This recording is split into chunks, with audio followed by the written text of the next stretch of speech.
தமிழர் நலனை பாதுகாத்திட, தமிழ்நாட்டிற்கான உரிமைகளை வென்றிட, சாமானியர்களின் மக்களாட்சியை உருவாக்கிட, மக்கள் தலைவனை மக்களாட்சியில் அமர வைத்திட நமது வாகை சூடும் வரலாறு திரும்புகிறது.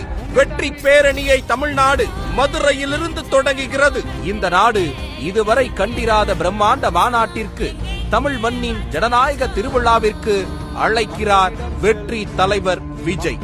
வெல்லப்போகும் காலத்திற்காக பிரம்மாண்ட கட்டமைப்புடன், கழகத்தின் உறுதியுடன், ஒட்டுமொத்த தமிழ் மக்களின் ஆதரவுடன் நாம் அனைவரும் திரள்கிறோம். நம் மாநாடு பிரம்மாண்டத்திற்கு இணையாக தலைவரின் அறிவுறுத்தலின்படி மிக மிக கவனமான பாதுகாப்பு வழிமுறையில் நடைபெற உள்ளது.